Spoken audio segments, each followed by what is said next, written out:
Recently, my friend Russlyman. Actually, Mike, it's Russ Lyman.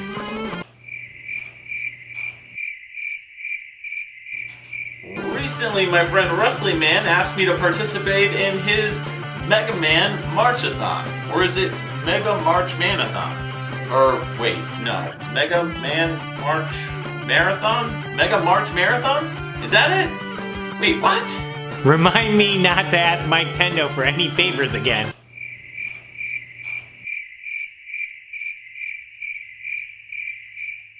Mega March. Yeah, that's it. Thanks, Russlyman. I give up.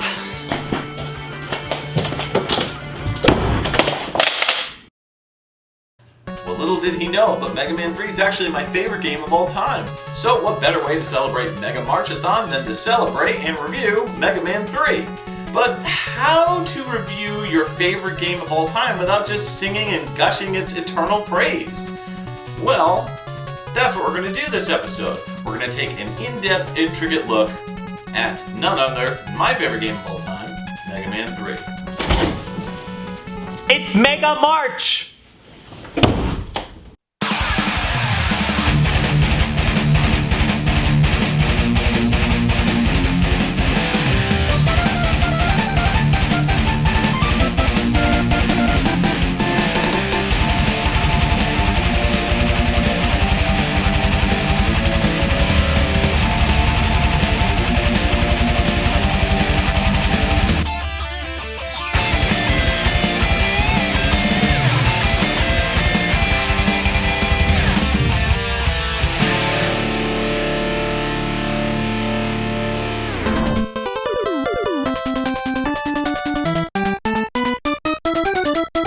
Mega Man 3 was released on the Nintendo Entertainment System by Capcom in 1990. In Japan, the title is Rockman 3, Dr. Wily no Saigo, which translates to The End of Dr. Wily. This is important to note, as the original concept for Mega Man's series was supposed to end as a trilogy. Of course, we now know that this is certainly not the case, as the series has 10 entries in the classic Mega Man franchise alone, not counting the side stories and spin-offs galore.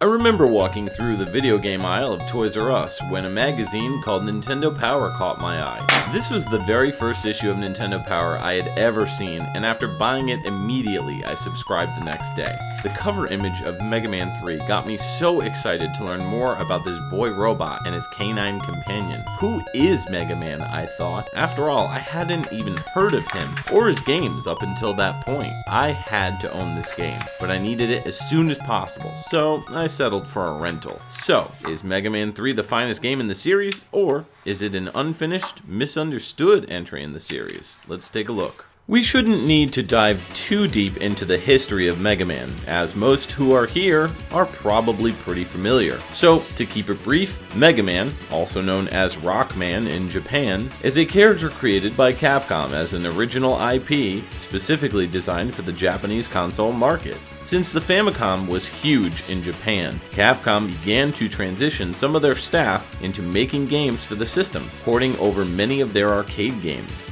Mega Man's gimmick as an action platformer involved a rock, paper, scissors gameplay mechanic where players would have a stage select screen to choose which robot master they could take on. After passing through the levels, they'd reach the end boss of each stage, and depending on which order the player went in, they could defeat the enemies with the standard arm cannon shot, or if they defeated an enemy, they'd get the power of that enemy. We're not going to get into too much story from these original games. Basically, Mega Man was a robot boy named Rock, created by Dr. Light. Dr. Light and Dr. Wily were partners who made several robots together. Dr. Wily and Dr. Light's partnership didn't work out. Dr. Wily became evil and stole most of the initial robots they had built together. Dr. Light converted Rock into Mega Man, or Rockman in Japan, a robot boy who now was a fighting robot. Yes, we've seen the cartoon.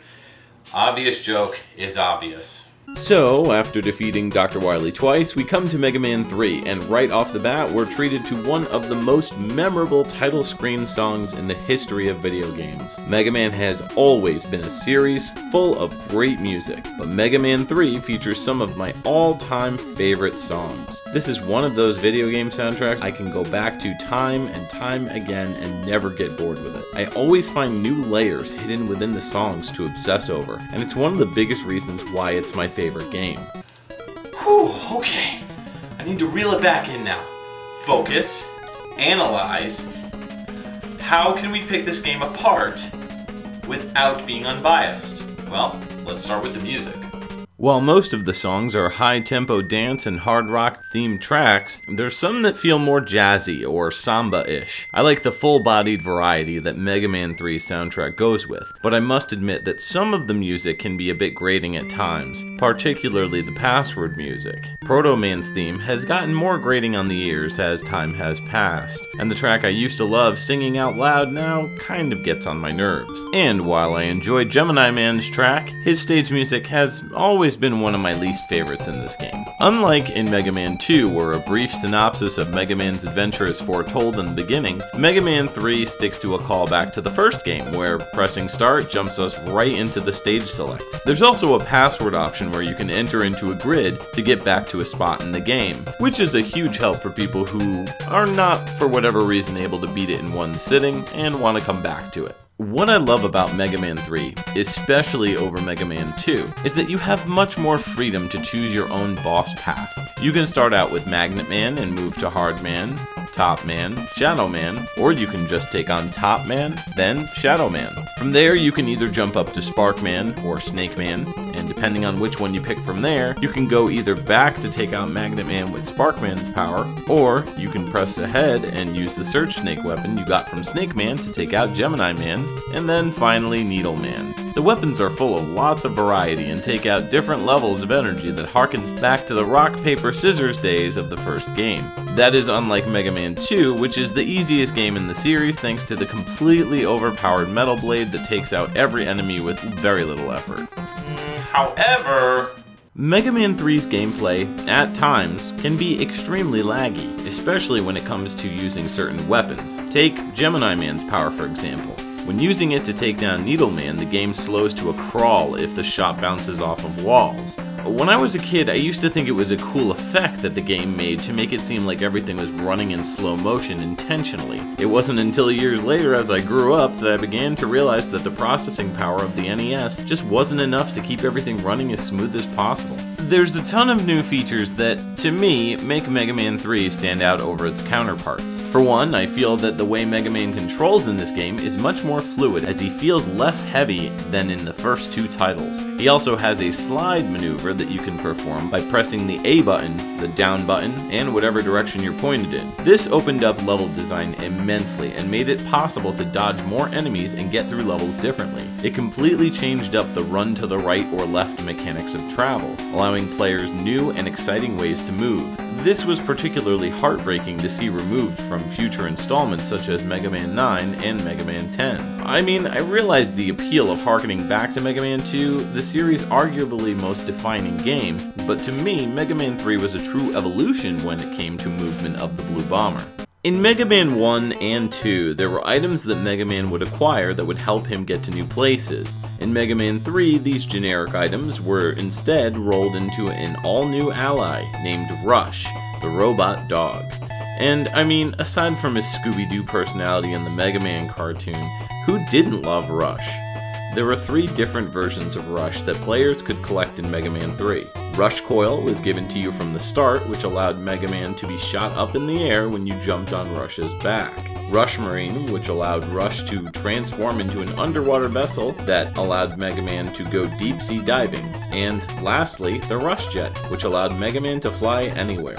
The Rush Jet was absolutely fantastic in Mega Man 3, allowing you to travel anywhere you wanted on the screen. Later games changed this so that Rush Jet could only move up and down or in a different way, but I believe that they realized how easy it made travel and wanted to make it more difficult in later games. But I was always disappointed by this, as I loved the freedom to be able to move anywhere I wanted. It felt less restrictive and made total sense to me that Rush could travel anywhere on the screen. Rush Marine is probably the biggest disappointment in this game, as it was completely underused. For example, in later stages, Rush Jet is required to advance in levels. Now there's very few parts in Mega Man 3 where you absolutely have to use the Rush Marine. In fact, some areas where he's intended to be used, you can get by without him completely. I really felt like there should have been more underwater adventures for Mega Man, especially considering how he now had the opportunity to take advantage of this feature.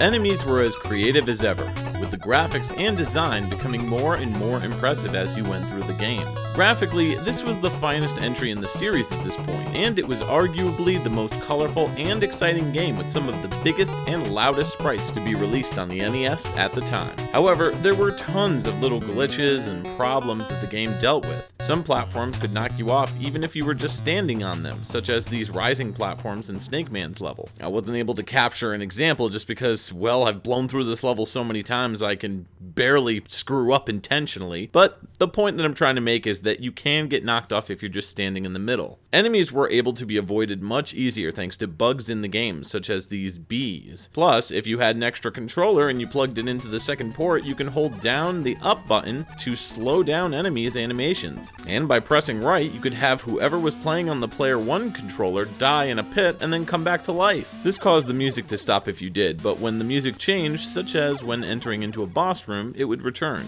There's rumors that this was just the debug feature that was never disabled, which is pretty odd, but tons of little graphical errors like this made the game feel thrown together more than previous entries. Maybe this is one of the reasons why Keiji Inafune, the game's longtime franchise lead artist, felt that this entry was one of his least favorite. In interviews, he has stated that the game was forced to be released prior to it being completely finished, with all the bugs and kinks not worked out, stating that, quote, "I knew that if we had more time to polish it, we could do a lot of things better, make it a better game. But the company said we needed to release it. The whole environment behind what went into the production of the game is what I least favored. Numbers 1 and 2, I really wanted to make the games. I was so excited about them.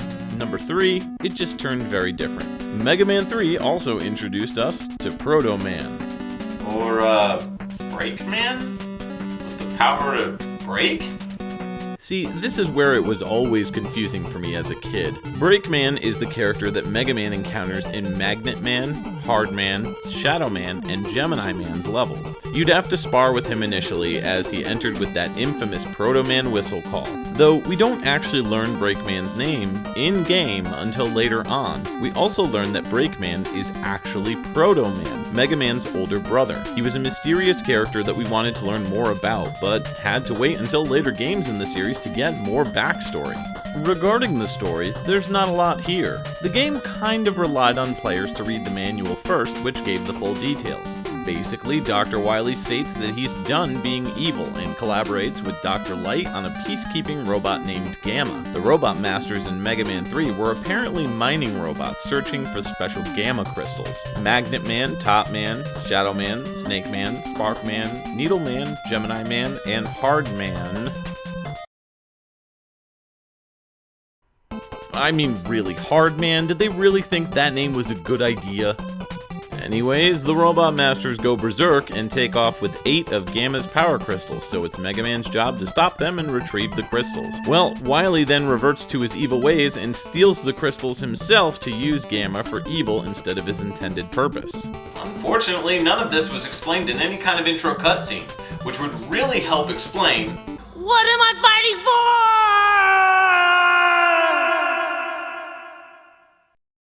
what he said.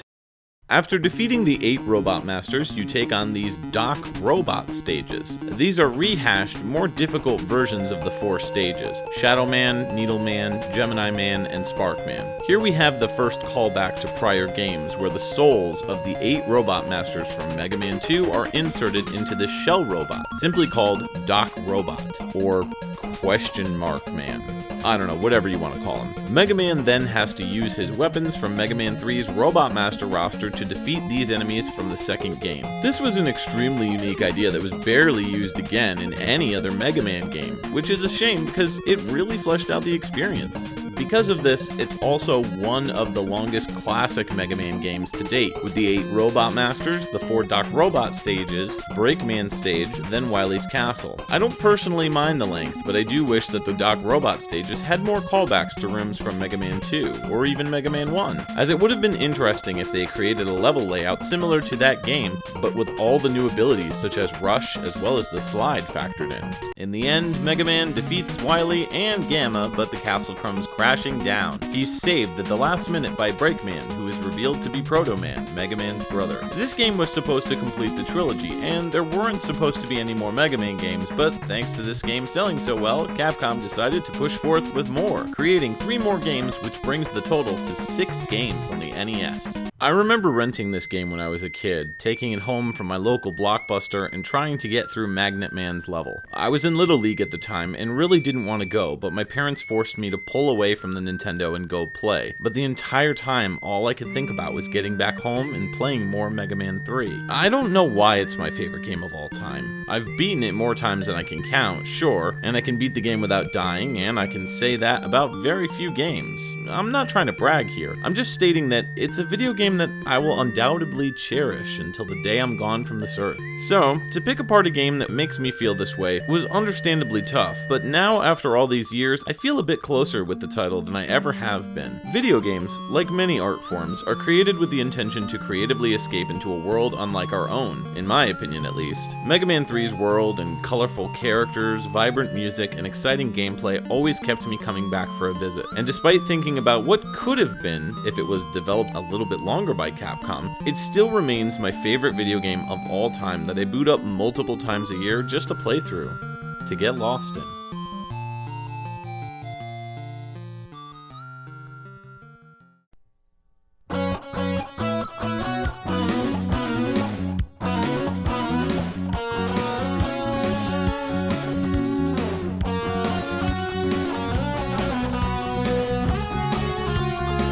Last but certainly not least, I want to thank Russ Lyman for participating in my Mega Man 3 review, and for turning me on to Mega March. Definitely check out more Mega March videos by quickly going to his channel, and he should have a playlist set up that will add all the videos as you go, or just search for the hashtag Mega March. Again, thanks for watching, and if you like this video, check out more of my channel.